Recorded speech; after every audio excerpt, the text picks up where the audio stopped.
Buongiorno, ben ritrovati. L'appuntamento con la prima edizione di Antenna Train questa domenica 25 giugno. Tanti temi che affronteremo, la cronaca e poi ovviamente la politica. È il giorno dopo sia l'elezione a segretario regionale di Alberto Stefani, che abbiamo raccontato in diretta, sia del seguente di poche ore terremoto politico con le dimissioni di Stefano Marcon da sindaco di Castelfranco e conseguentemente anche da presidente della provincia di Treviso. Un'aperta polemica non solo con la sua maggioranza in città ma anche con i vertici della Lega. Affronteremo questi temi poi fra poco con il segretario provinciale della Lega, l'onorevole Dimitri Coin, che sarà con noi anche per aiutarci a dipanare questa matassa, ma c'è anche la cronaca evidentemente ed è una notizia, ci sono notizie di cronaca gravi. La prima viene da Mestre e la vediamo subito, una tragedia assurda avvenuta la scorsa notte, poco dopo la mezzanotte,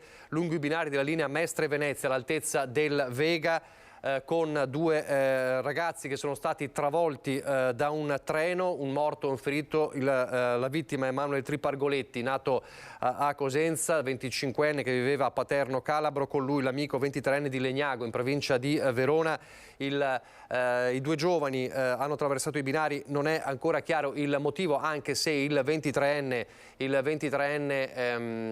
sopravvissuto ha raccontato che stavano andando a fare un bancomat, così ha detto ai soccorritori. Ebbene, hanno attraversato i binari intorno a mezzanotte all'altezza del Vega, tra Mestre e Venezia, appunto a Mestre, e il macchinista li ha visti soltanto all'ultimo momento, nonostante abbia frenato, non è riuscito a evitare l'impatto. Manuel Tripargoletti, il 25enne, è morto sul colpo. Dicevamo invece il 23enne è sopravvissuto ed è ricoverato in ospedale in serie condizioni. Sul posto, oltre ai sanitari del SUEM e alla Polfera, anche i vigili del fuoco per recuperare la salma del 25enne. Davvero una tragedia assurda quella successa la scorsa notte a Mestre.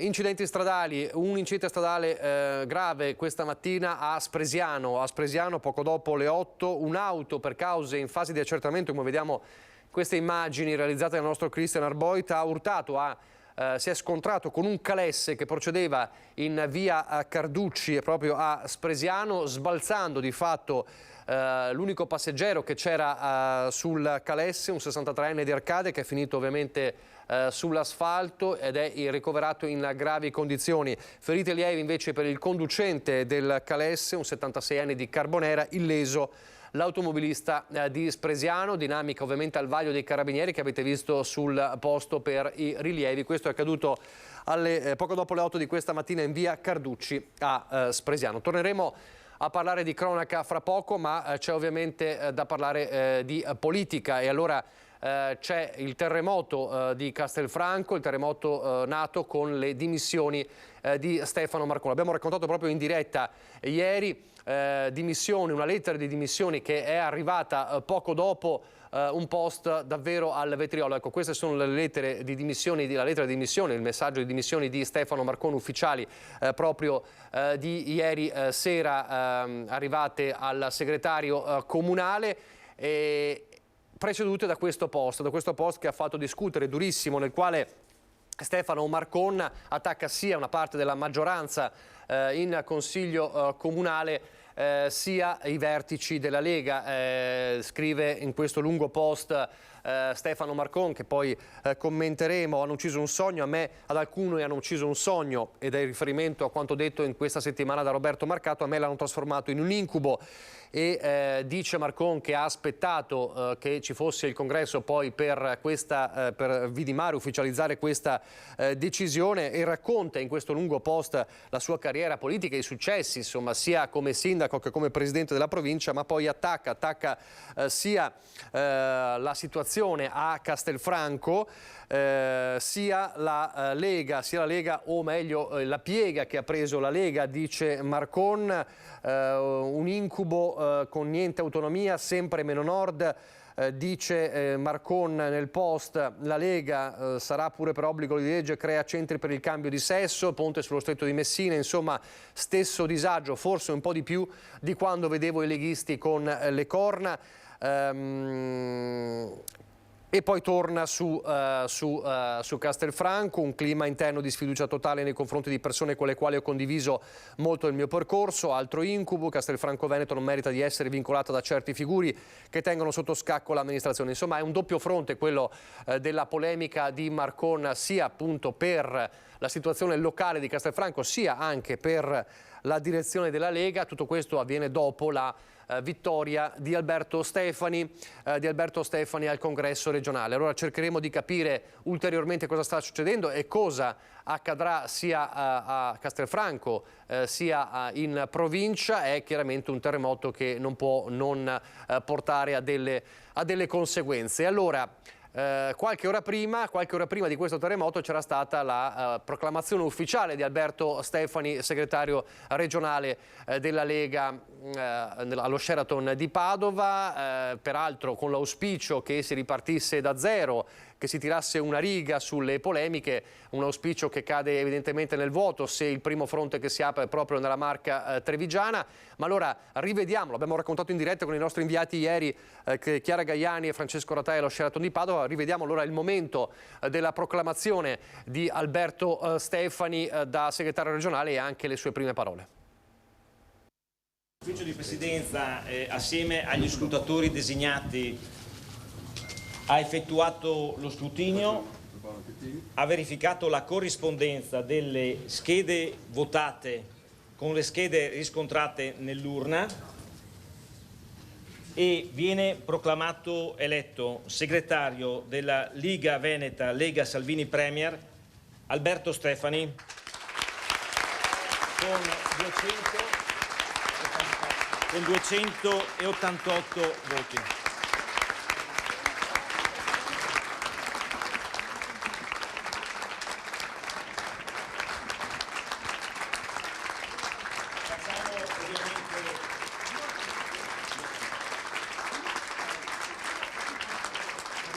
Facciamo ovviamente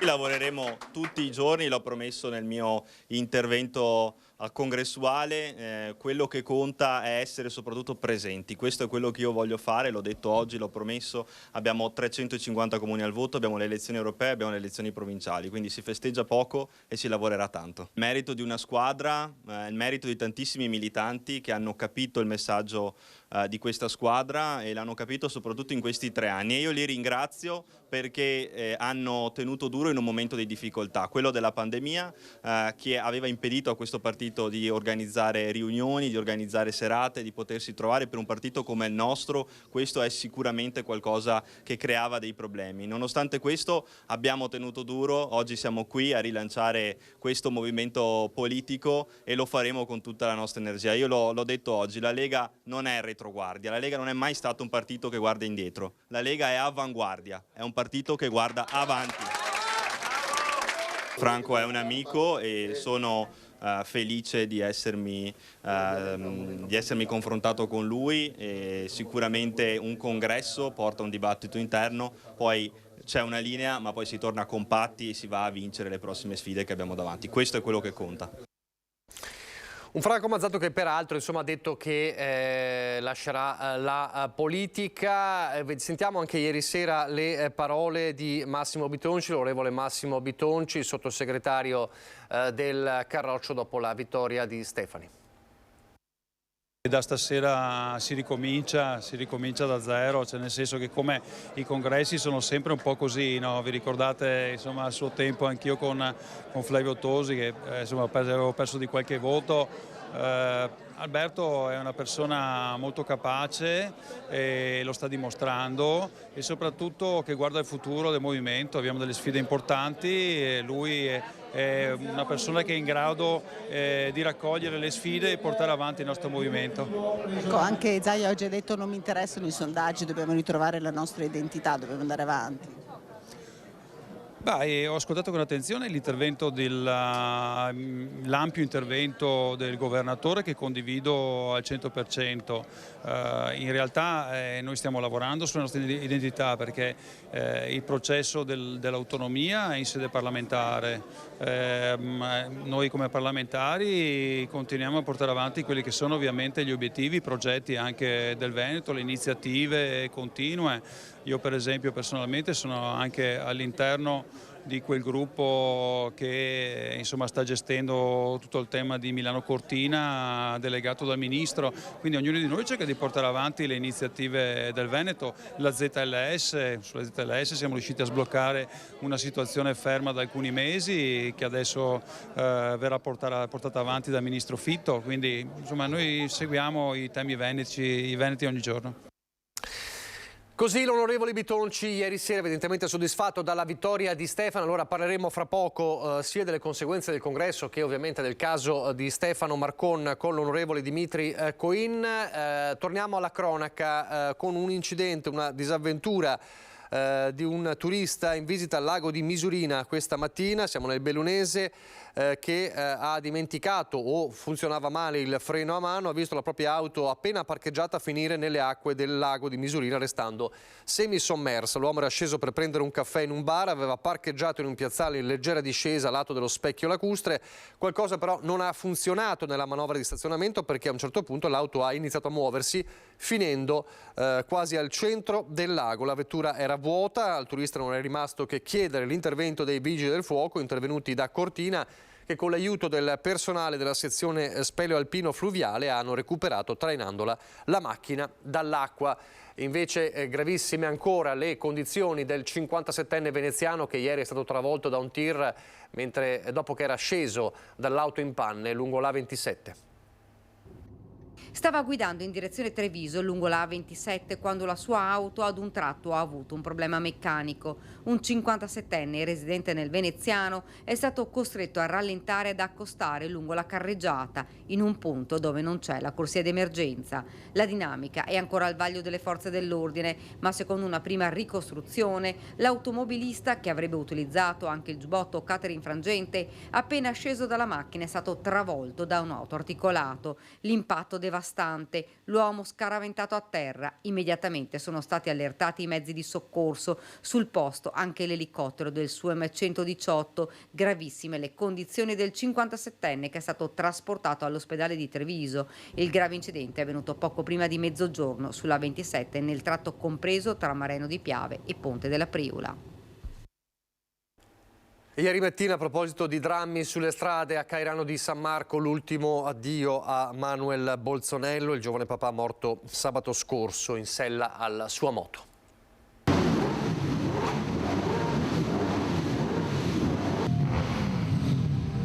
Il rombo dei motori, l'omaggio degli amici appassionati delle moto, delle Ducati, come quella sulla quale Manuel Bolzonello ha trovato la morte sabato scorso.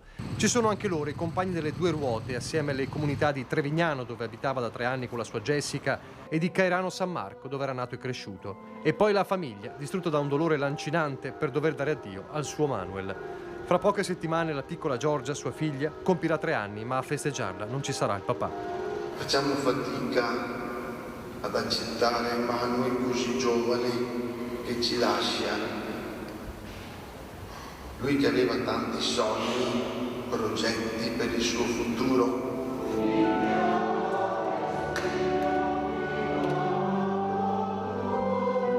La bara bianca e tanti fiori vicino alla foto sorridente del 37enne. Nella chiesa di Cairano prevale il silenzio del dolore, delle domande che, come sempre, restano senza un perché. Noi siamo qui per dire grazie a Manuel per la tua vita carica di bontà, voglia di vivere e voglia di voler bene. Quel bene che voi siete qui, potete testimoniare essere uscito del suo cuore. Poi il tempo del saluto e il feretro che viene seguito dalle moto. Questa volta è un viaggio mesto, niente sorrisi, niente spensieratezza in sella. L'ultimo viaggio di un giovane papà.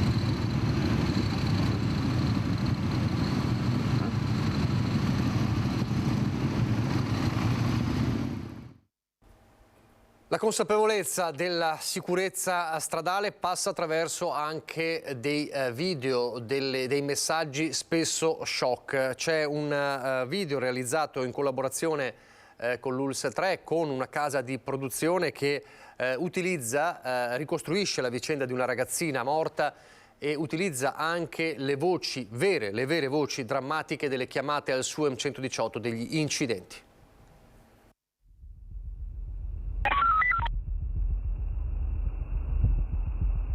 La strada racconta tante storie.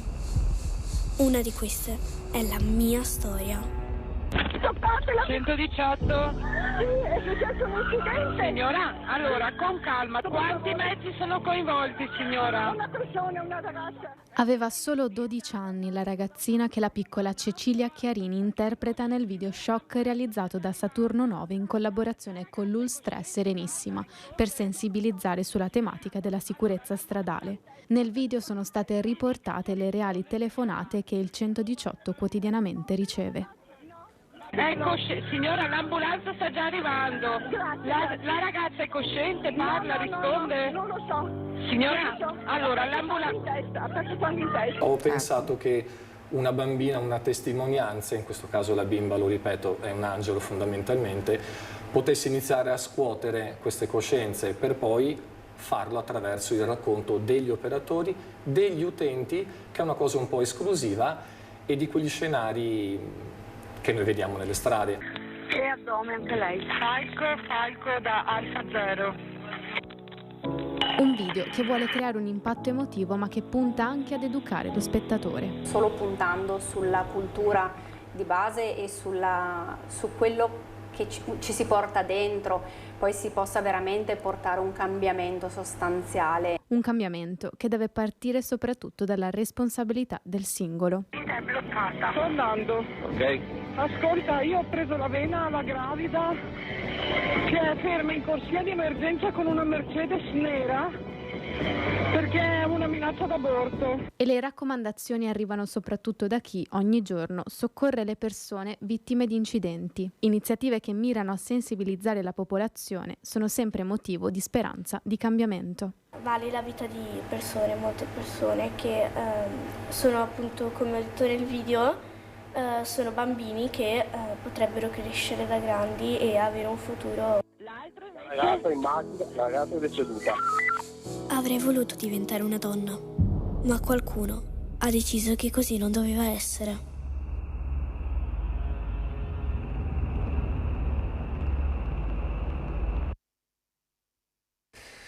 La speranza che anche attraverso questi mezzi, insomma, il monito sia sempre quello costante, insomma, l'attenzione alla guida, non l'eccessiva velocità, non mettersi alla guida in condizioni non ottimali. Insomma, è purtroppo una piaga che costantemente siamo costretti a raccontare.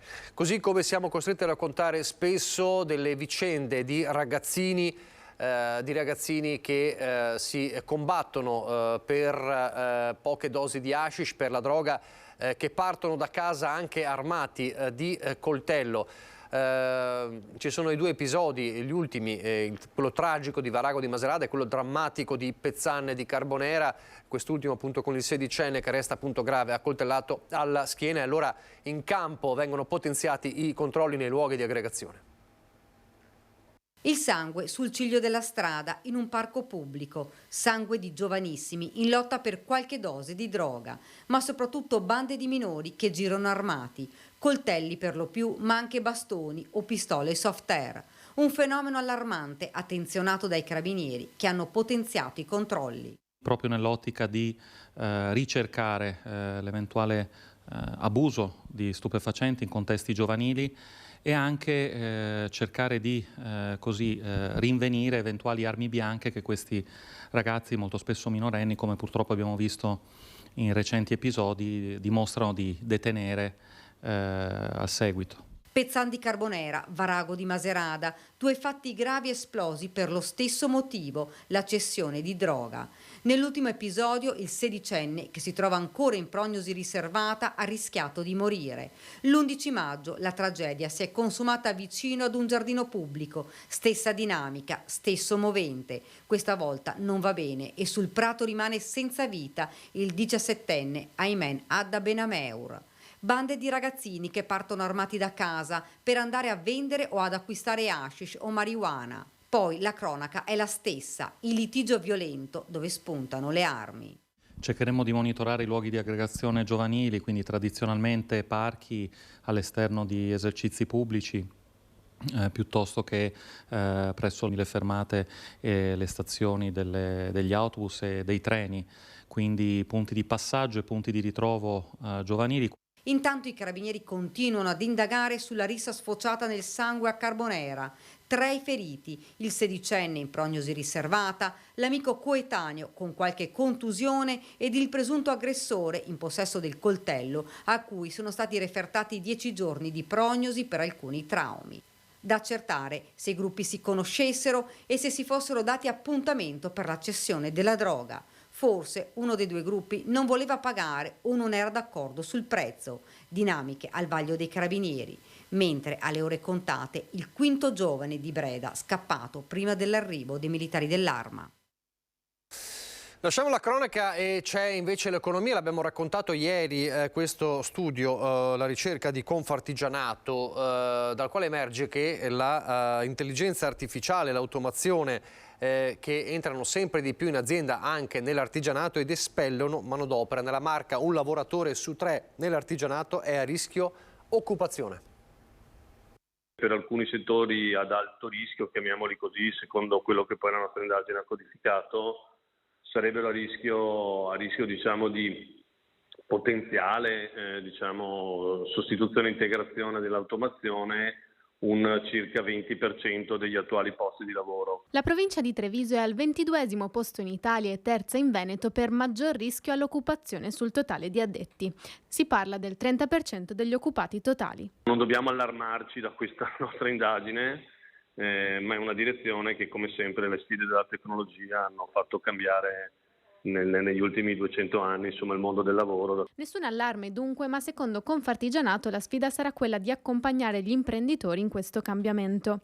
Dalla CISL la preoccupazione è che il sistema produttivo non riesca ad adeguarsi in tempi rapidi, lasciando così indietro i lavoratori più svantaggiati, e chiede che si investa in progetti di formazione. Noi non vediamo un rischio diretto connaturato all'aumento dell'intelligenza artificiale e dell'automazione, ma un rischio connaturato al ritardo che ci sarà dei lavoratori di convertirsi, di essere capaci di elevare le proprie competenze attraverso la formazione e le politiche attive. Se si farà questo, credo che non ci saranno fenomeni di espulsione dei lavoratori, anche quelli di età media alta. Bisogna che però il sistema produttivo economico, quindi l'artigianato, l'industria, il terziario, tutto il sistema produttivo sia in grado di elevare le competenze dei lavoratori. Sul fronte economico invece, e cambiamo provincia, si registra la preoccupazione degli albergatori veneziani che assistono alla contrapposizione sempre più forte tra Comune e Save, soprattutto dopo la decisione di Ryanair di ridurre la sua attività a Venezia a causa dell'aumento della tassa di imbarco, e la proposta allora è quella di una pace nell'interesse della città. Preoccupa molto gli albergatori veneziani la contrapposizione ormai ai ferri corti tra Comune e Save, così come non può lasciare sereni la decisione della compagnia di volo a basso costo Ryanair di ridurre drasticamente le sue rotte di volo su Venezia, che rischia di segnare pesanti ripercussioni sul turismo in città. Il direttore dell'Associazione Veneziana Albergatori, Claudio Scarpa, si fa dunque promotore di un accordo di pace tra Comune e Save, ribadendo come sia opportuno abbassare in questo momento i toni della polemica. Entrambi hanno le loro ragioni. Da un lato il sindaco ha necessità di casse, lo si può comprendere, dall'altro lato la Save, l'aeroporto di Venezia, deve far quadrare i suoi conti, ma soprattutto deve mantenere le compagnie aeree. Il fatto che Ryanair se ne vada o depotenzi in ogni caso la sua presenza all'aeroporto di Venezia è preoccupante anche per noi albergatori, perché è inutile nasconderci dietro un dito. Le linee aeree sono quelle che portano i clienti migliori, comprese le low cost. Scarpa ribadisce anche il suggerimento di tassare i turisti pendolari.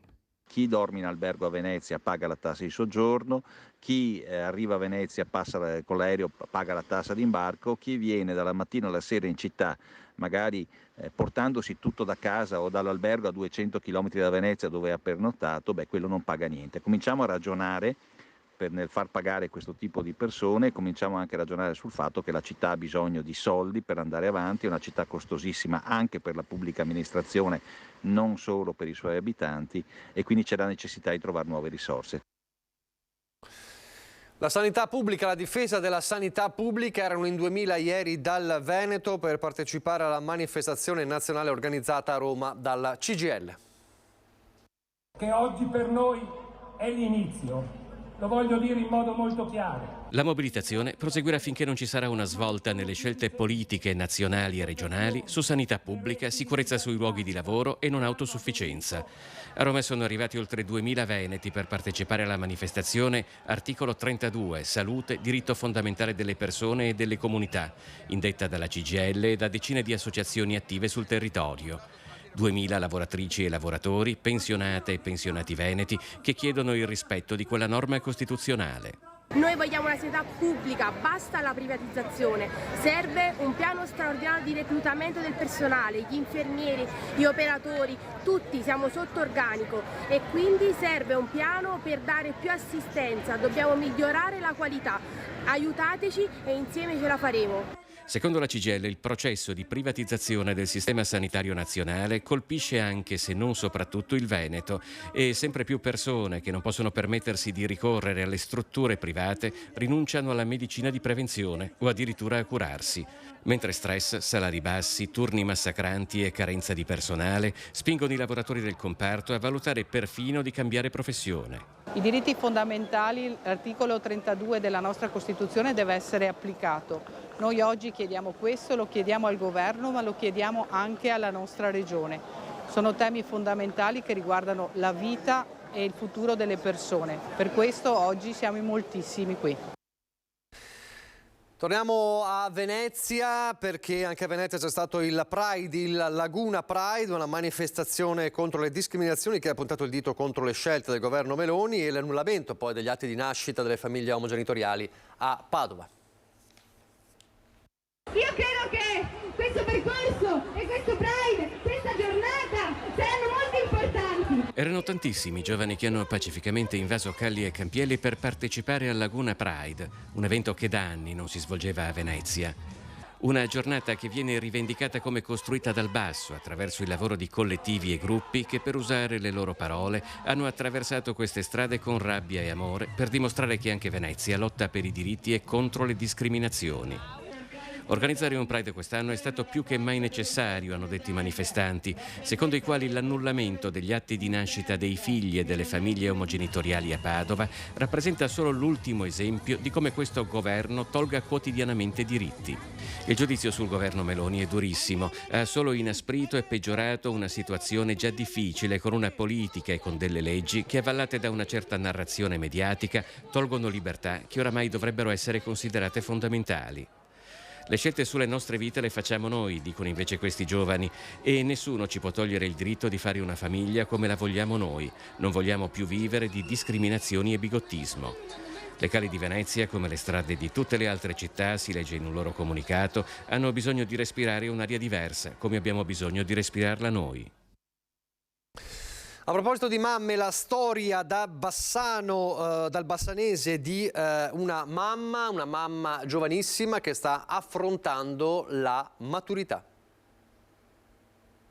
Lei è Melissa Arnone, studentessa del 5° anno dell'Istituto Remondini di Bassano. Lo scorso 26 dicembre è diventata mamma e, tra paure e incertezze, ha deciso di proseguire il suo percorso scolastico con accanto suo padre, il nonno del bimbo, le sorelle, la mamma, una classe intera e tutti i professori e le professoresse che le sono stati vicino in tutto e per tutto.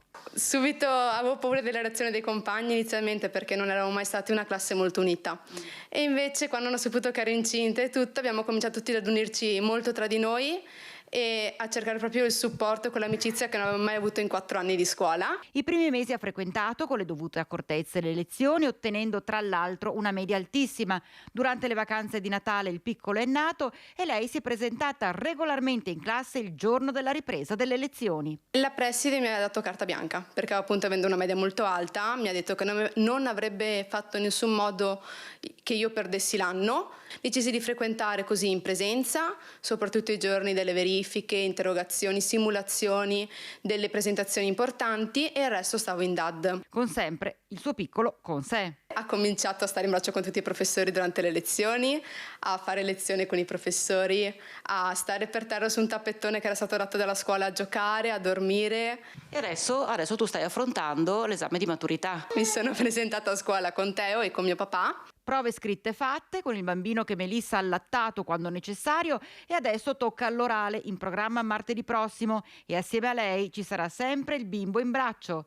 Di certo per questa giovane donna un concentrato di emozioni che non si sarebbe mai aspettata. Mai mi sarei aspettata una roba del genere, cioè sono un insieme di cose totalmente diverse messe insieme e una più complicata di quell'altra. È stato tutto un insieme molto, c'è stata tanta felicità. Superata la maturità, Melissa pensa già al suo futuro. E non mi fermo, io sono già entrata al corso OS e adesso in settembre ho la missione per l'università, sempre in scienze della formazione e dell'educazione e non mi fermo, no, io ho il mio obiettivo di aprire un asilo nido e di andare a lavorare, quindi... Tu sei l'esempio proprio che la famiglia è fatta dalle persone che amano un bambino, al di là del sesso, al di là di tutto. Io anche all'interno della scuola c'erano tantissimi professori che tra farsi chiamare nonne, farsi chiamare zie, aveva una famiglia anche là dentro lui. La famiglia era proprio quello per noi. Cioè aveva l'amore di tutti, aveva le coccole, stava bene, era felice.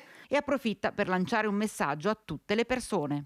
Una cosa che consiglio a tutti, indipendentemente dall'età, è di non arrendersi mai davanti a nulla, anche davanti a una cosa che può cambiarti la vita, non arrendersi ma cercare subito una soluzione e affrontarla, perché in un modo o nell'altro le cose avvengono e bisogna trovare subito il modo per riuscire ad affrontarle e a viversele. Complimenti e in bocca al lupo a Melissa. Pochi istanti di pubblicità, poi entreremo nella pagina politica, sarà con noi l'onorevole Dimitri Coin.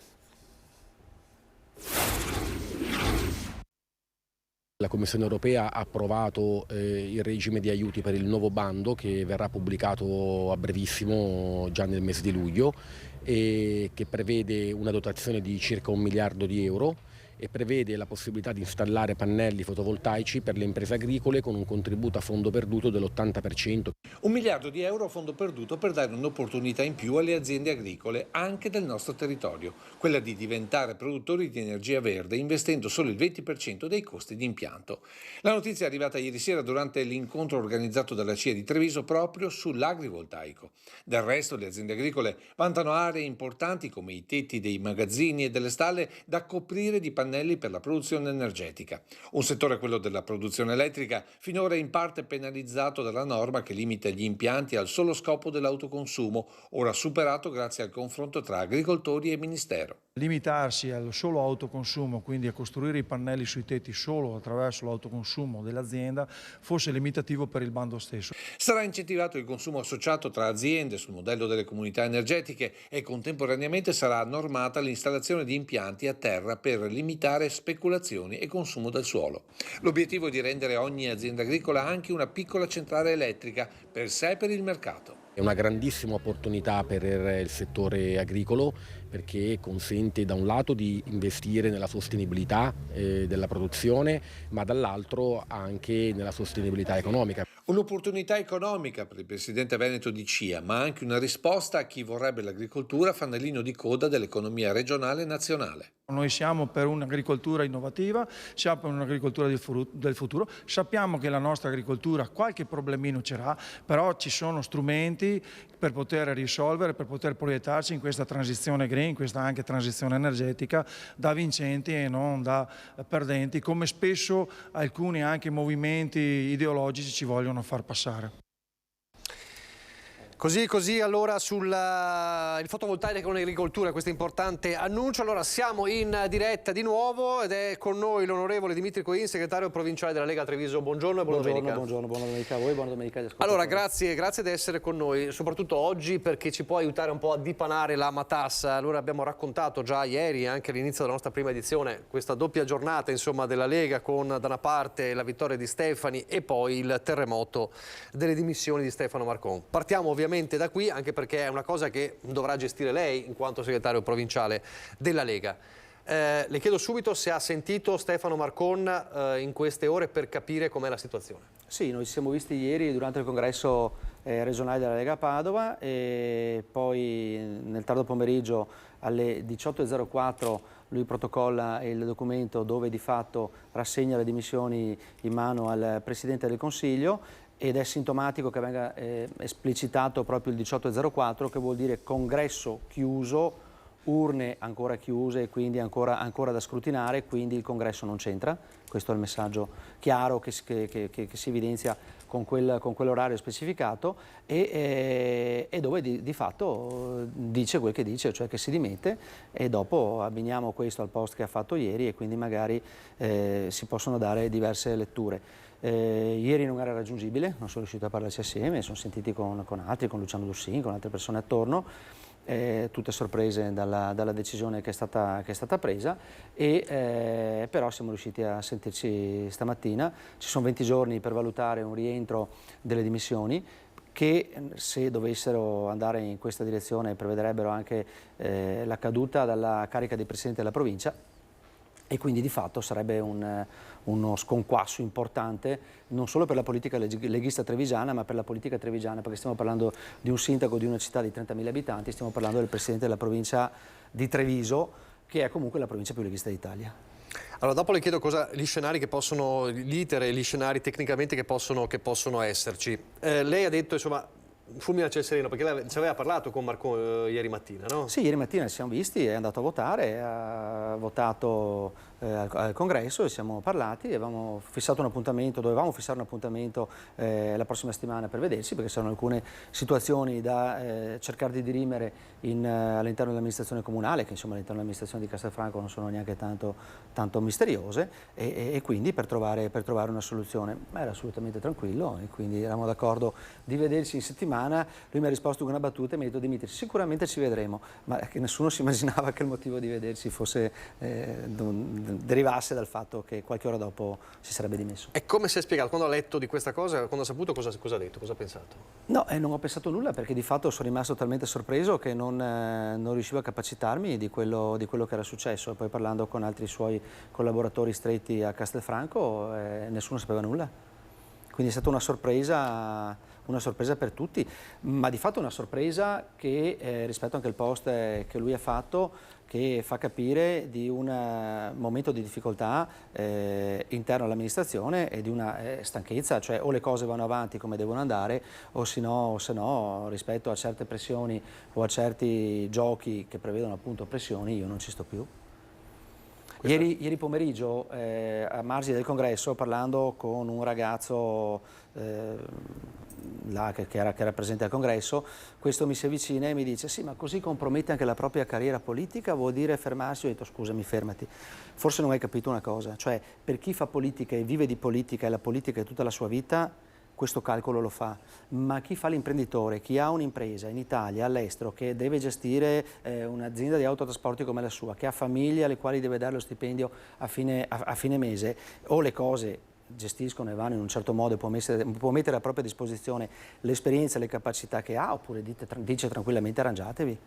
E questa è la differenza tra chi vive la politica e vede la politica solamente come un percorso parallelo alla vita sociale quotidiana e chi invece mantiene la vita sociale quotidiana, lavorativa, le difficoltà e tutto quello che ne consegue. Quindi un po' più attaccati insomma alla realtà delle cose. Ma totalmente, non c'è dubbio.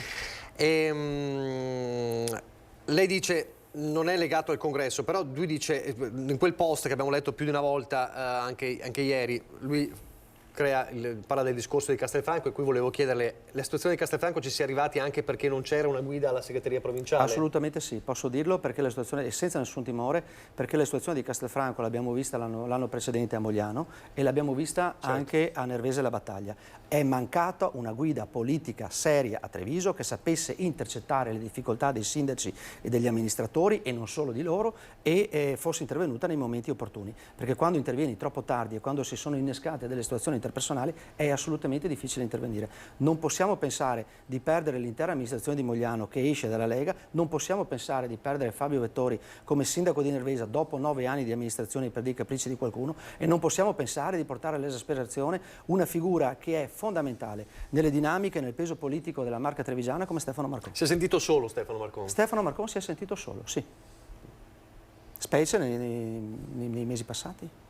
Perché in questo momento... Perché non c'era il segretario provinciale che le potesse aiutare? Non c'è stata attenzione. Io non dico che non ci fosse stato un segretario provinciale, ma l'attenzione che è stata dedicata, e lo dimostrano i fatti, non è stata sufficiente. Perché questi problemi andavano affrontati prima e andavano risolti prima. Perché non è un rapporto politico-partitico interno a un'organizzazione che si chiama Lega, in questo caso, ma potrebbe chiamarsi qualsiasi cosa, ma è un rapporto di... rappresentanza e di responsabilità nei confronti dei cittadini che ci chiedono di rappresentarli.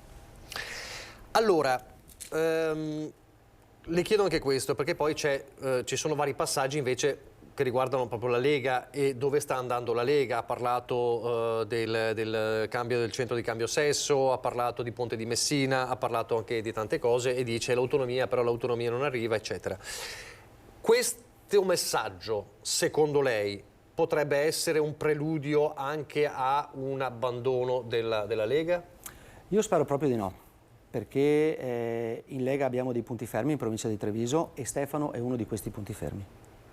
Ha fatto il sindaco di Castelfranco, è stato mister preferenze all'epoca che è stato eletto Luciano Dussin, poi Luciano Dussin si è fermato, ha fatto il presidente della provincia, lo ha rifatto il presidente della provincia, lo sta rifacendo, lo sta facendo bene, lo ha fatto nei momenti in cui non c'erano soldi e c'era da fare di necessità virtù, e quindi Stefano Marcon è un punto fermo della provincia di Treviso, come possono essere Mario Conte, come può essere Luca Zaia, come possono essere tutte quelle figure che hanno una capacità di rappresentare i cittadini che è assolutamente fuori livello, perché come diceva Franco Manzato ieri, in politica bisogna mettersi in testa che non tutti possono fare tutto.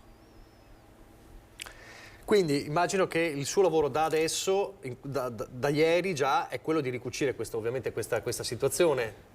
Sì, ci sono 20 giorni per tentare di ricucire questa situazione. Io sono un ottimista di natura, però non nego che questa volta sia difficile. È difficile perché adesso ci confronteremo in maniera più approfondita con Stefano, perché temo che la situazione sia andata avanti non tanto come rapporto amministrativo, perché Stefano ama la sua città e Stefano si sente in simbiosi con la sua città, farebbe qualsiasi cosa per la sua città, ma proprio perché vuole il bene della sua città bisogna risolvere determinate problematiche ed è da vedere se sono risolvibili, perché non dipenderanno solo dalla Lega, non dipenderanno solo da Stefano. Il suo auspicio comunque è che torni sui suoi passi? Abbiamo 20 giorni per cercare di far fare questa marcia indietro. Ci stiamo lavorando, già da ieri pomeriggio, stamattina appunto ci siamo sentiti, abbiamo affrontato alcune tematiche e adesso vedremo nei prossimi giorni come andare ad affrontarle. Gli ho chiesto rispetto all'amministrazione provinciale come procede, avevo intenzione di sentire anche il dirigente Carlo Rapicavoli per capire alcune tematiche tecniche. Storico braccio destro. Assolutamente, certo. Ma me le ha chiarite immediatamente Stefano Marcon, lui di fatto resta presidente della provincia fin tanto che non saranno passati questi 20 giorni nei quali può recedere, può ritirare le proprie dimissioni. E quindi vedremo di utilizzare al meglio questo passaggio. Di fatto lui rimane presidente della provincia per altri 20 giorni. Certo. Sulla questione sindaco di Castelfranco vediamo di farlo rientrare.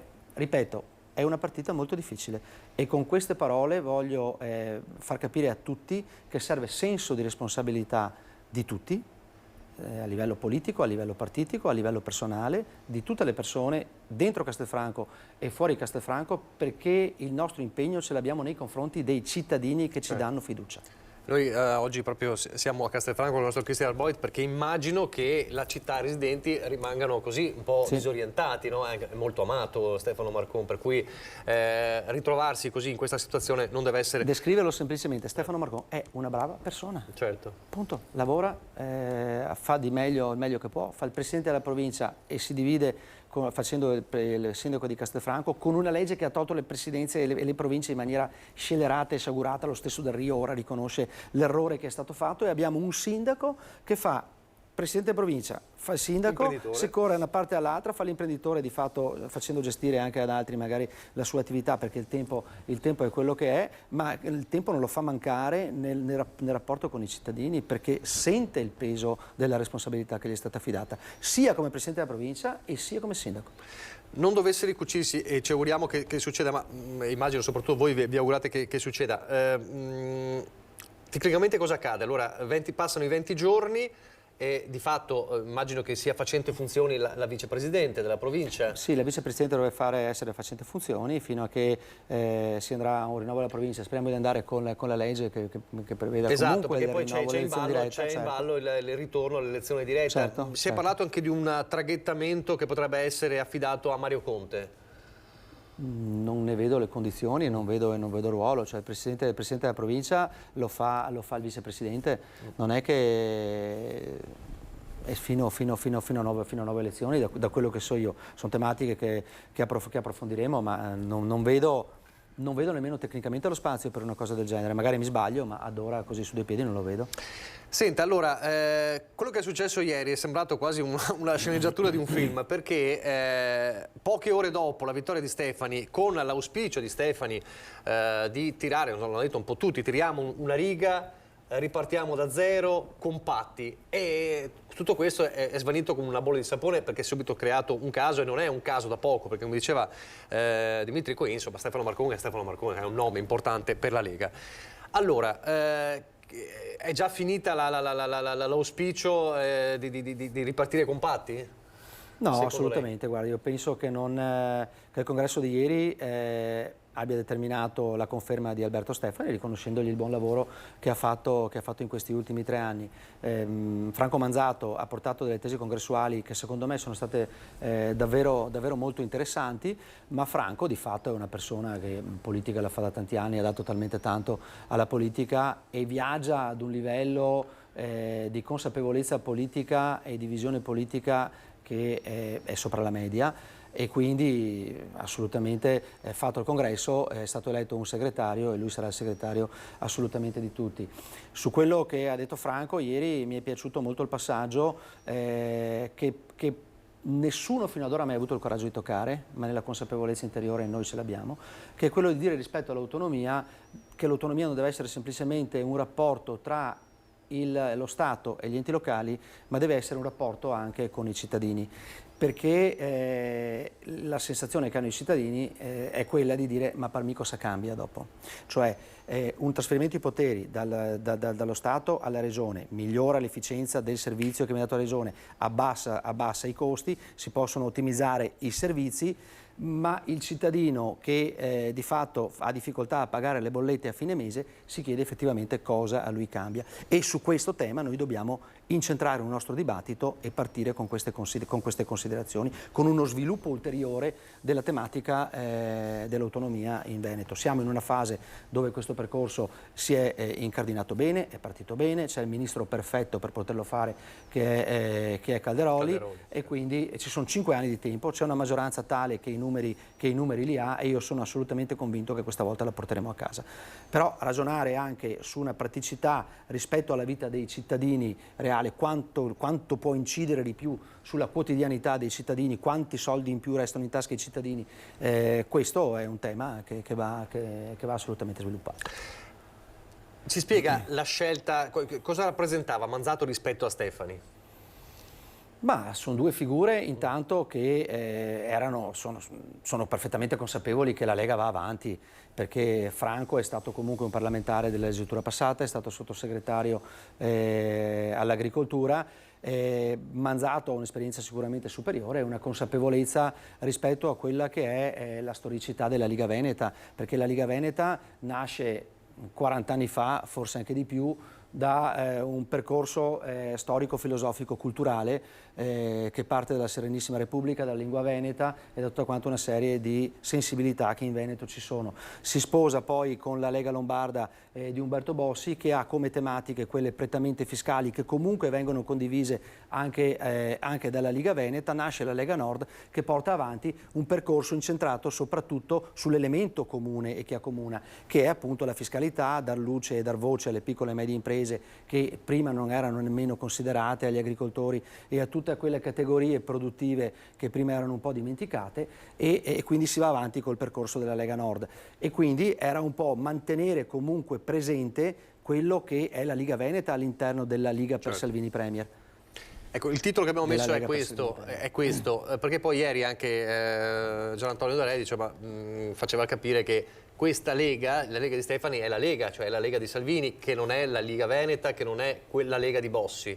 E credo che la cesura sia da sempre questa, negli ultimi, se ci sono stati problemi in questi ultimi anni, cioè capire quanto a una parte della Lega stia bene che la Lega Nord sia Lega in realtà. Come si esce da questo elemento? Questo è un falso problema, perché io sono convinto che sono a Roma, insomma, vivo l'ambiente romano quotidianamente, 3-4 giorni a settimana, per cui sono là sempre, e è chiaro che alla Lega per Salvini Premier interessa avere un Veneto forte. Questo è assolutamente pacifico, per cui il problema su questo fronte non si pone. Il problema invece si pone nel veicolare i messaggi e le necessità del Veneto e farle capire a livello interno al nostro partito, a livello federale, e poi calarle in una risposta sul territorio, perché io mi aspetto che a livello infrastrutturale si parli di una viabilità complementare rispetto al Brennero, che è super intasato, si parli dello sviluppo della portualità di Venezia, si parli della A4, si parli di un'alta velocità. E non del ponte di Messina? Si deve parlare anche del ponte di Messina, si può parlare anche del ponte di Messina, ma devono esserci per contro anche un piano infrastrutturale che noi dal Veneto dobbiamo portare avanti. Rispetto a tematiche sociali ci sono problematiche rispetto che riguardano tutto quanto il mondo dei minori. La scorsa legislatura avevamo seguito alcuni casi e ci siamo accorti che uno dei tribunali dei minori attenzionato dal Ministero di Grazia e Giustizia era il Tribunale di Venezia. Dobbiamo capire perché questo accade, dobbiamo capire perché molti minori vengono spostati alle famiglie, in case famiglia, eccetera. Dobbiamo capire se la politica può intervenire, perché avendo sostituito il concetto di patria potestà con la potestà genitoriale, con la responsabilità genitoriale, dobbiamo effettivamente capire se questo apre le maglie della possibilità ai servizi sociali di intervenire e magari gestire i figli per conto delle famiglie nel momento in cui ritengano che non ci sia più la responsabilità, perché non si parla più di potestà ma si parla di responsabilità. Queste sono tematiche che noi dobbiamo come Veneto, come Veneti tenere in considerazione, perché conosciamo quelle che sono le criticità del nostro territorio. Si dice che il Veneto non è un paese per giovani, ma non è neanche, l'Italia non è un paese per giovani, ma non è neanche un paese per vecchi, perché quando i pensionati devono essere costretti a spostarsi in Portogallo piuttosto che in Tunisia per avere qualche 100 euro in più, non è neanche un paese per vecchi, perché chi ha lavorato tutta la vita deve avere la dignità di poter avere indietro con la pensione quello che ha versato e di avere una vita dignitosa, che in molti casi oggi non ce l'ha. I miei genitori vivono con 400 euro di pensione al mese, noi siamo una famiglia, mio papà faceva il commerciante e quindi ragioniamo sempre, ma chi questa famiglia alle spalle non ce l'ha, come sopravvive? Queste sono tematiche che dobbiamo portare. Abbiamo problemi di infiltrazioni mafiose, perché non dobbiamo parlarne? Mica i veneti sono diventati mafiosi? In Veneto c'è tanto giro di denaro e quindi sicuramente ci sono interessi. Certo. Cioè non dobbiamo nasconderci, sono tematiche che dobbiamo avere il coraggio di affrontare. Allora, convitato di pietra di ieri al congresso Roberto Marcato, che non è venuto, si è visto invece Boron, che poi ieri su Facebook posta una parola, capolavoro. Era successo poco dopo l'elezione di Stefani, ma anche poco dopo la notizia di Marcon. Peraltro ha scritto anche "ti voglio bene Stefano", eccetera. Mi sintetizza, mi giudica un po' quello che è successo questa settimana anche con Roberto Mercato, da quella famosa conferenza stampa. Ma Roberto Mercato è scomparso il giovedì precedente, il giorno prima della convocazione, quando di fatto ha chiesto un incontro e dove ci si è parlati rispetto a quello che poteva essere un percorso congressuale. Secondo me andare con 3 candidati era una follia. L'obiettivo era quello di andare con un candidato, perché bisognava andare con un candidato e bisognava creare le condizioni per andare con un candidato, perché c'era la necessità di far vedere che la Liga Veneta comunque era compatta. Questo non è successo. A Franco Manzato era stato chiesto dalle province, da molte province fuori, non solo a quelle di Treviso, per quelle di Treviso non si era espressa, ma si erano espresse altre province, di dare la disponibilità. Candidato di Treviso, chiaramente i 2/3 della provincia di Treviso hanno sostenuto Franco Manzato, però poi voti che avrebbero dovuto esserci non ci sono stati. Credo che chi non ha dato questi voti a Franco Manzato, bastava lo dicesse prima che i voti non c'erano. Franco non avrebbe avuto nessun problema a ritirarsi, non avrebbe potuto esporre le sue idee ieri al congresso, che come dicevo prima hanno toccato tematiche secondo me interessanti e anche molto alte, e la Lega sarebbe andata con un candidato unico. Il tradimento non ce l'hai quando qualcuno ti dice che non hai i numeri di candidati e quindi per trovare un accordo. Il tradimento ce l'hai quando ti dicono sì, ti do una mano e poi non te la danno. Perché questo era alla fine... Questa è una considerazione generale che vale per tutti i tradimenti. Ok. Ma alla gente queste cose non interessano, alla gente interessano quelle di cui parlavamo prima. Interessa Stefano Marcon che non fa più il sindaco di Castelfranco, non interessano i motivi, ma interessa che Stefano Marcon torni indietro sui suoi passi e faccia il sindaco di Castelfranco e che noi siamo presenti politicamente sulle tematiche venete che abbiamo parlato prima. Non è una tematica veneta, ma è una tematica che la Lega in certe sue parti sta discutendo, ed è quella per esempio dei diritti civili. Ieri il governatore Zaia, durante il suo discorso, ha parlato di una Lega che deve essere anche moderna e deve affrontare anche temi spinosi, ed è peraltro un passaggio che ha sottolineato anche però in modo contrario Stefano Marcon nel suo post. È quella la direzione secondo lei da prendere? Cioè una Lega identitaria ma anche moderna da quel punto di vista? Questo è un altro tema. Sui temi etici noi dovremo aprire comunque dei tavoli di confronto, perché se no ci muoveremo con uscite pubbliche, secondo quelle che sono le sensibilità di ciascuno di noi. Cioè la linea politica tu ce l'hai se hai un tavolo di confronto e metti giù dei temi. Perché se finiamo di parlare di utero in affitto e come parlavo l'altra sera con degli amici, insomma, che mi dicevano ma se una famiglia non può avere figli e ha i soldi per poter ricorrere all'utero in affitto, se sono le possibilità, la tecnologia te lo dà, perché non lo puoi fare. A me viene da pensare che non vedo, ma questo è un pensiero mio da mettere magari a un tavolo di discussione, ma il pensiero mio è quello, non vedo una grande differenza rispetto a chi, avendo la possibilità, andava a comprarsi il bambino quando non poteva averlo e non c'erano le tecnologie, ma andava dalla famiglia povera in ambienti degradati e pagavano per avere il bambino e portarselo a casa. Un figlio quando cresce, un altro tema, magari si farà un pensiero, si chiederà ma io sono frutto dell'amore o sono tra i miei genitori o sono frutto della possibilità economica dei miei genitori? Cioè sono tematiche etiche, morali che devono comunque essere dibattute.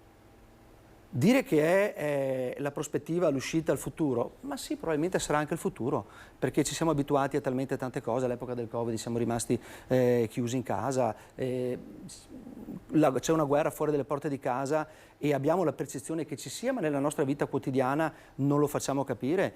Può degenerare da un momento all'altro, ma tutto sommato non ce ne rendiamo conto. Se chiediamo alla gente ma tu sei contrario a questa guerra? Certo che tutti ti dicono di sì, ma se poi andiamo a analizzare socialmente quanta percezione c'è rispetto alla guerra, non c'è, fondamentalmente non c'è, sembra distante, è come fosse in Puglia, 1000 chilometri. Quindi abbiamo una società che va analizzata, che va in una direzione, che magari tutto quello che di etico prima ho detto e che per me è etico e per altri non vale niente, fra 5 anni, 10 anni sarà superato, perché il mondo va in quella direzione, la società le fanno gli uomini. La Lega deve stare al passo, questo ma è il assolutamente sì, ma avendo il coraggio di dibattere sui temi, non nascondendosi. Cioè non dettando una linea senza dibattere? No, ecco, assolutamente no. E bisogna cambiare passo. perché i risultati e la fiducia che i cittadini ti danno a Treviso noi l'abbiamo vista a Montelivenza, l'abbiamo vista a Vedelago, l'abbiamo vista nei comuni dove siamo andati al voto e l'abbiamo vista soprattutto a Treviso, dove Mario Conte, che ha amministrato straordinariamente la città di Treviso, va al voto. La Lega fa la sua lista e prende il 17,5%, 17,3, 17,4, quello che prende. La lista di Conte prende il 30%, ma 7 uomini della Lega che compongono i 32, che sono la lista di Mario Conte, prendono il 45% delle preferenze. Questo che cosa significa? Questo significa che gli uomini che la Lega mette in campo sono comunque riconosciuti come rappresentativi per il territorio e per la città di Treviso. Poi guardi alle altre parti delle altre province e vedi che la città di Verona, piuttosto che quella di Vicenza, che avevano il sindaco uscente, fanno il 6%, quella di Padova fa il 5%, e allora anche lì bisogna aprire un dibattito, perché quello che succede a Treviso bisogna farlo succedere anche nelle altre province. Adesso si potrà fare, fatto il congresso, perché prima c'era... Ma si poteva fare anche prima. Ecco, si doveva fare anche prima, bisognava farlo anche prima. Non si può perdere tempo perché c'è un commissariamento, perché il commissario racchiude in sé i poteri del direttivo e del segretario. Quindi questa è una critica a Stefani? No, non è una critica a Stefani, è una critica alla lunghezza dei commissariamenti. Stefani ha fatto il massimo che ha potuto, ha preso in mano una Lega in un momento difficile, il fatto stesso che fosse stato messo là gli ha creato un'antipatia nei confronti da parte di metà ingiustificata, da parte di metà del popolo leghista, come lo diceva Gentilini, veneto. Ha fatto un lavoro sempre in silenzio, mai uscendo sui giornali, prendendo botte a destra e a manca, e ieri è stato riconfermato con un grande risultato, e quindi se lo merita e gli auguro buon lavoro. Però dobbiamo cambiare passo. Il rapporto con Fratelli d'Italia? Adesso vado in pubblicità. Un altro passaggio di Zaia è non facciamo, come dire, tra le righe i tafazzi della situazione, un po' come spesso succede al centro-sinistra. Sono cresciuti, ma caleranno, questo è il concetto. Il senso di inferiorità. Ma guardi, io penso che l'analisi vada fatta anche rispetto alle persone che vanno a votare. Perché quando va a votare un 50% delle persone, quando la Meloni vince di fatto le elezioni, è il primo partito con il 26% a livello nazionale. Noi siamo comunque all'8% a livello nazionale, ma va a votare il 50% degli elettori, una riflessione va fatta. Quando noi eravamo al 4% come Lega Nord, ma votavano, perché c'era il confronto tra Prodi e Berlusconi, votava il 75% dell'elettorato, quel 4% pesava magari 3 milioni di elettori. Bisogna cominciare a ragionare sul numero dei voti, sulle persone che ti hanno votato e non sulla percentuale, perché la percentuale inganna. Perché non è una percentuale sul 100% dell'elettorato, ma è su quelli che vanno a votare. E quando vanno a votare il 50% e tu fai il 26%, di fatto è come sul 100% avessi preso il 13%, e quindi il risultato viene svilito. Calerà la Meloni? Dipende dall'attenzione che l'elettorato darà alla politica nelle prossime elezioni. Abbiamo le elezioni europee, noi abbiamo il compito assoluto di tornare ai numeri che ci competono in Veneto, perché siamo comunque una forza storica, responsabile, che amministra bene. In Veneto abbiamo 56 sindaci, ne avremo 58 comuni che vanno al voto l'anno prossimo, 4 sopra i 15.000 abitanti, per cui dobbiamo essere fermi su queste posizioni. Però dobbiamo farlo con grande senso di responsabilità e soprattutto con grande consapevolezza, perché i voti non sono nostri, i voti ci vengono affidati dai cittadini e ce li possono togliere. Allora, pochi istanti di pubblicità, poi di nuovo in diretta.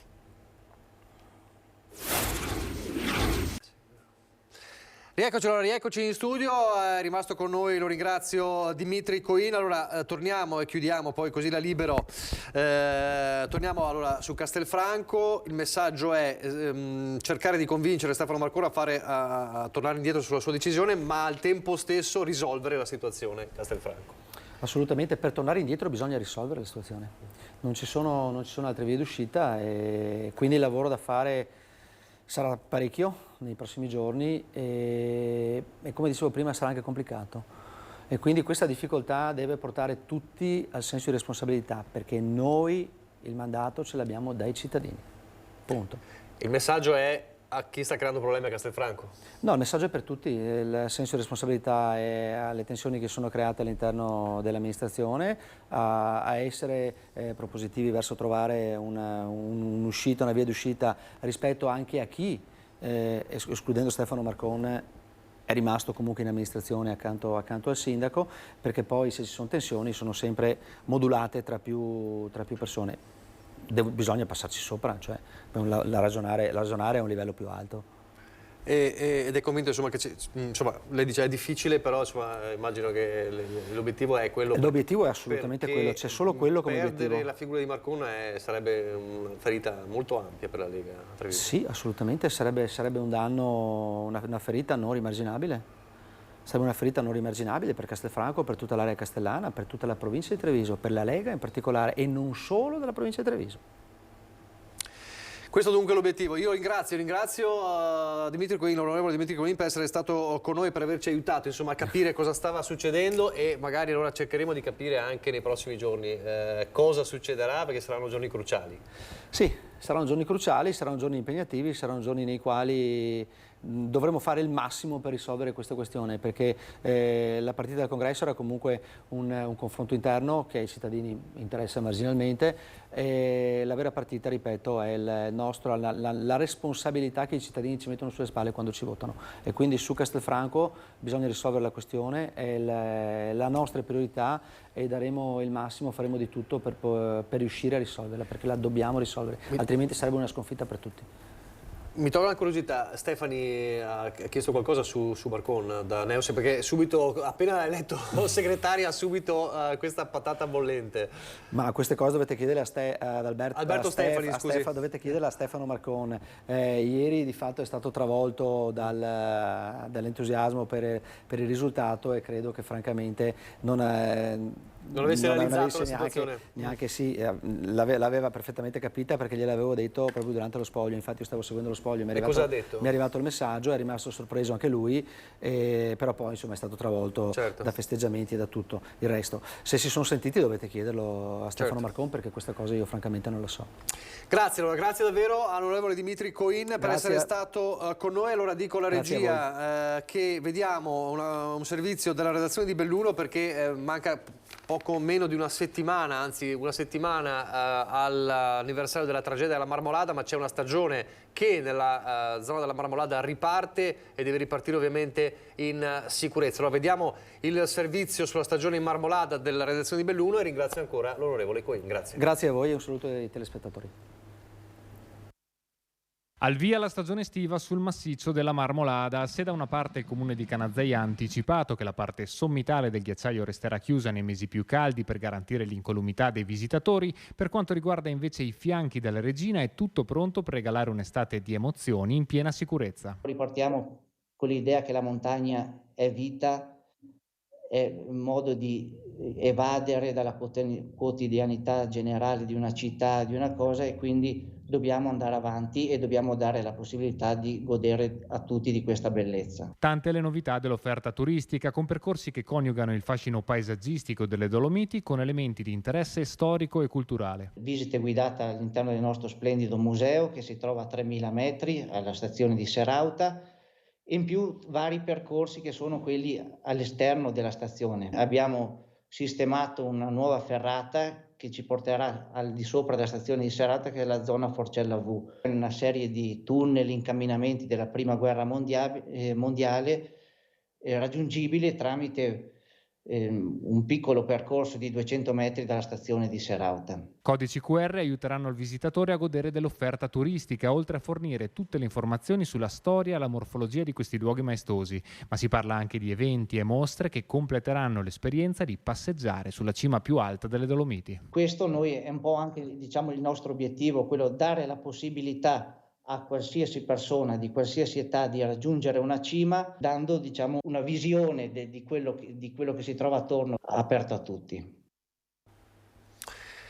Torniamo nella Marca trevigiana, presentati i risultati dei monitoraggi effettuati sul fiume Sile nella campagna Operazioni Fiumi 2023 di Legambiente, realizzata anche con la collaborazione di ARPA e dell'Associazione regionale dei consorzi di bonifica. Allora vediamo cosa è emerso. I risultati del fiume Stile sono ancora critici da alcuni punti di vista, perché ci sono 3 punti in particolare che sforano i livelli di qualità, diciamo, indicati da ARPAV, quindi abbiamo ancora delle criticità sul fronte della depurazione, anche se sappiamo che il Comune poi di Treviso in particolare sta investendo sull'allacciamento e la costruzione di una rete fognaria che serve e indispensabile in città. I parametri osservati, oltre il batterio Escherichia coli ricercato per verificare il livello di depurazione delle acque, sono il glifosato, diserbante utilizzato soprattutto in agricoltura, e gli insetticidi diventati famosi per la flavescenza dorata. Dobbiamo arrivare almeno a un 80-85% di realizzazione rete fognaria. Questo passa per risorse, perché costa molto farla, però abbiamo messo in cantiere una delle opere più importanti tramite ATS, che è il collegamento del centro storico al depuratore di Sant'Antonino. Questo eviterà dispersione nei canali, che poi danno tutte le problematiche al fiume Sile che noi vediamo e che Legambiente giustamente denuncia. I risultati dei lavori si vedranno tra molto tempo, spiega Legambiente. Nel frattempo dobbiamo agire sulla consapevolezza dei cittadini. Quello di Legambiente è infatti un impegno che si allarga anche ai più piccoli attraverso percorsi di citizen science, cioè di educazione scientifica a misura di cittadino, che punta a ricostruire la relazione interrotta tra uomo e ambiente. Non ci rendiamo conto del nostro impatto, quindi il carico antropico, cioè la pressione che noi abbiamo nei confronti dell'ambiente, anche attraverso questi dati ci fa capire che è molto importante e che dobbiamo tutti assieme, in particolar modo appunto la cittadinanza e chi è espressione della cittadinanza, quindi le amministrazioni, devono darsi da fare per rispettare anche quelli che sono i 2 articoli della Costituzione che parlano proprio di ambiente in particolar modo e di come noi dobbiamo occuparsi del bene comune. Torniamo a Venezia, dibattito ancora acceso sulla gestione del trasporto pubblico in città. Per il consigliere regionale del Partito Democratico Jonathan Montanariello il comune bada molto ai profitti e poco ai servizi. Si continua a paragonare una cosa che si chiama trasporto pubblico locale, la quale il 65% di questo costo viene dato dalla fiscalità generale, quindi dalle tasse di tutti noi, a chi fa questo servizio, proprio per garantire, nell'ottica di un principio costituzionale che è la mobilità, l'appunto diritto alla mobilità. Il trasporto pubblico locale è un servizio pubblico che non si può e non si deve gestire con i criteri di un'azienda privata. Il consigliere regionale Jonathan Montanariello entra nel dibattito sullo stato di salute del comparto a Venezia. Con l'11% in meno rispetto al 2019, gli incassi di ACTV non riescono ancora a rimettersi al passo del pre-Covid. Il dato è stato reso noto dall'assessore al bilancio Michele Zuin, che ha aggiunto come la cifra sarebbe stata addirittura peggiore senza un intervento del comune per 6,7 milioni di euro a favore di ACTV. Il motivo del calo, secondo Zuin, è che al di là dei flussi turistici si sta assistendo ad un minor utilizzo di mezzi pubblici. Per Montanariello, invece, la realtà è fatta di code infinite ai pontili e disagi per i residenti e necessita un cambio di rotta. È evidente che tu non puoi paragonare il trasporto pubblico locale e metterlo in una cornice amministrativa che parla di guadagni e di profitti. Sono un servizio per i cittadini, non per i turisti, per i cittadini che lo finanziano con la loro fiscalità, e anche lì dove non bastano, mettendo soldi come ente locale e come comune, non prendendone, mettendone. E quindi un assessore che ragiona all'interno di un perimetro amministrativo come questo vuol dire che forse non ha ancora capito dove si trova, con tutto il rispetto per l'assessore. Vi ricordo che abbiamo aperto la nostra prima edizione con la notizia di una tragedia davvero assurda che è successa poco dopo la mezzanotte lungo i binari della linea Mestre-Venezia all'altezza del Vega, con 2 giovani che sono stati travolti da un treno mentre attraversavano i binari. A perdere la vita a 25 anni Manuel Tripargoletti, nato a Cosenza appunto 25 anni fa, viveva a Paterno Calabro, e ferito l'amico che era con lui, un 23enne veronese. Non sono ancora chiari i motivi per i quali avessero deciso di attraversare i binari, ma c'è la testimonianza proprio del 23enne che è sopravvissuto e che ai soccorritori ha detto stavamo attraversando i binari per andare al bancomat. Il macchinista li ha visti all'ultimo momento, era notte, quindi poco dopo la mezzanotte, nonostante abbia frenato non è riuscito a evitare l'impatto che ha ucciso sul colpo Manuel Tripargoletti, il 25enne di Cosenza, mentre ha soltanto ferito fortunatamente il 23enne veronese. Sul posto, oltre ai sanitari del SUEM e alla Polfer, per ricostruire l'esatta dinamica di quanto accaduto, anche l'intervento dei vigili del fuoco per recuperare il corpo del ragazzo purtroppo morto. Vi ricordo anche che abbiamo parlato di un incidente avvenuto a Spresiano questa mattina con un'auto che si è scontrata con un calesse che era lungo via Carducci a Spresiano, con un 63enne di Arcade che era passeggero del calesse, che è stato sbalzato a terra ed è ricoverato in gravi condizioni all'ospedale di Treviso. Illeso invece il conducente dell'auto, che vediamo nelle immagini realizzate da Christian Arboit, e ferito solo lievemente il conducente del calesse. Sul posto i carabinieri per ricostruire la dinamica. Vedremo altri aggiornamenti di cronaca più tardi, manca poco ormai alla chiusura della prima edizione. Adesso restiamo a Treviso per parlare della terza edizione di Gioiosa et Amorosa, Festival del Teatro Contemporaneo di Treviso, dall'8 al 22 luglio. 15 giorni di spettacoli, performance itineranti, incontri e laboratori creativi aperti alla cittadinanza. Tanti spettacoli, 4 spettacoli importanti, più uno spettacolo visita guidata all'interno del teatro, più i laboratori che abbiamo fatto con la cittadinanza, che hanno prodotto degli spettacoli di drammaturgia, di performance nello spazio pubblico, di cos'altro. Di coinvolgimento anche della cittadinanza per la creazione di uno spettacolo ad hoc, quindi spettacoli scelti da noi in quanto direttori e direttrici artistiche, ma anche processi creativi, quindi laboratori aperti alla cittadinanza per coinvolgere tutta la città a venire non solo a vedere il teatro ma anche a farlo, più anche feste e appuntamenti in centro a Treviso per non solo vedere e fare il teatro ma anche parlare di teatro. Un festival che per 2 settimane riporta il teatro al centro delle attività cittadine. Una Treviso sempre più culturale. Un bellissimo evento, bellissimo anche il nome, Gioiosa et Amorosa, perché richiama molto la nostra Treviso, fatto da dei ragazzi che lavorano in giro per l'Italia e che riportano qua ciò che fanno e ciò che imparano in giro per l'Italia, come detto. E quindi per noi è sicuramente una grande soddisfazione vedere cosa ci sarà diffuso nel territorio, anche in diversi locali del centro, e questo ci rende molto felici. Un teatro giovane che abbraccia diversi linguaggi. Il festival di Gioiosa et Amorosa apre di fatto le porte del teatro, anzi porta il teatro fuori, quindi in città, in altri posti. Ci crediamo fortemente in questo progetto, tant'è vero che abbiamo aumentato anche la nostra partecipazione nelle produzioni, cioè coproduciamo insieme agli organizzatori del festival. Dal teatro alla musica, pianista, compositore, cantautore, a 23 anni l'eclettico talento veronese Oliver Kaufmann pubblica il suo nuovo singolo. My darling, I love you, I love you.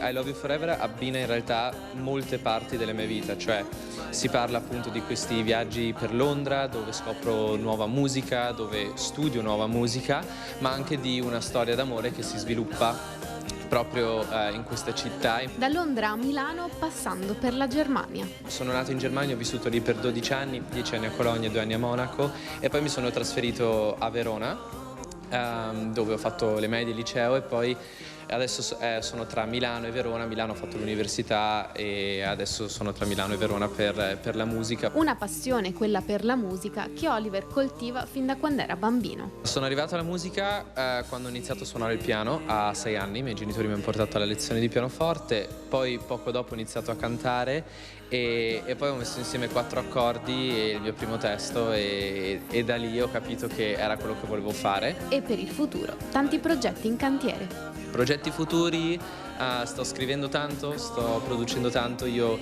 sono cantautore, quindi scrivo i miei testi, scrivo la mia musica, sto preparando dei pezzi e tra poco ci sarà una nuova uscita, sicuramente un nuovo singolo, non voglio dire troppo, però sicuramente prestissimo ci sarà una nuova uscita, però intanto finiamo di goderci il mio ultimo singolo, I Love You Forever. Allora, in chiusura un aggiornamento di cronaca, lo leggiamo dal Gazzettino, dal sito del Gazzettino. Allarme nei cieli, aereo dirottato, tra virgolette, decollano gli Eurofighter da Estrana, ma era un errore del pilota del Piper. Cosa è successo? Velivolo da turismo attiva il segnale d'emergenza, immediato il decollo dei 2 Eurofighter dal 51esimo stormo per intercettarlo, ma era un errore del pilota. 2 caccia F-2000 Eurofighter dell'aeronautica militare in servizio di allarme per la difesa dello spazio aereo nazionale hanno compiuto un intervento su ordine di decollo immediato, in gergo militare detto scramble, per intercettare e verificare un velivolo civile che aveva attivato il codice che identifica un dirottamento a bordo. Il velivolo da turismo, un Piper PA-28 decollato da Ferrara durante il volo, ha però inserito erroneamente il codice di emergenza, facendo così scattare la procedura di allarme e intercettazione. La missione operativa è stata attivata a seguito dell'ordine di scramble arrivato dal comando operativo aerospaziale responsabile del controllo dei cieli di quell'area e si è svolta sotto il controllo delle sale operative del sistema di sorveglianza e difesa aerea dell'aeronautica militare. I 2 caccia intercettori del 51esimo stormo di Strana, una volta accertato in pochissimi minuti l'erroneo inserimento del codice di emergenza, hanno ripreso il loro servizio di sorveglianza dello spazio aereo nazionale. Quindi è stato questo fuori programma, insomma, a testimonianza che comunque il controllo dei cieli è costante e quindi anche un errore, come in questo caso di attivazione del codice, ha fatto scattare gli Eurofighter da Istrana.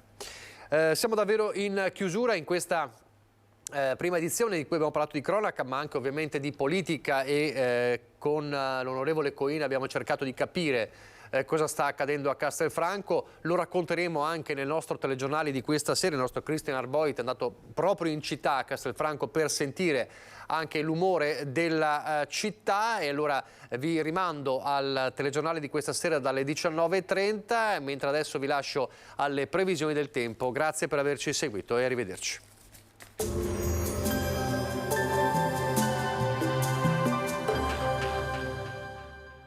Portaci gli oggetti, i mobili, i vestiti che non usi più. Da noi, Guadagni, ex novo mercatino dell'usato. Aperto 7 giorni su 7, via Vicenza 23, Vedelago.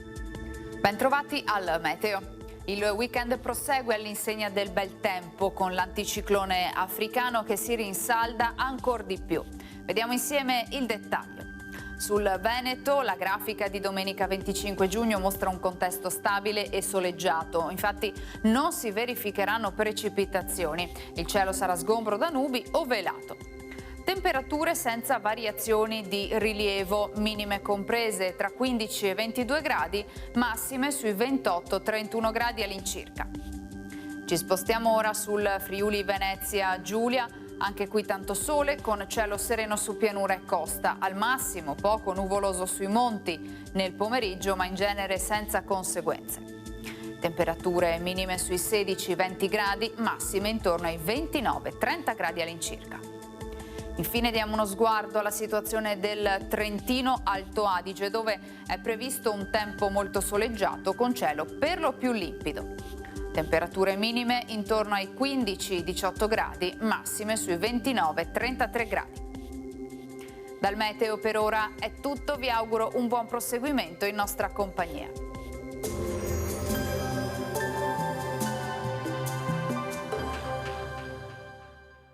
Portaci gli oggetti, i mobili, i vestiti che non usi più. Da noi, Guadagni, ex novo mercatino dell'usato. Aperto 7 giorni su 7, via Vicenza 23, Vedelago.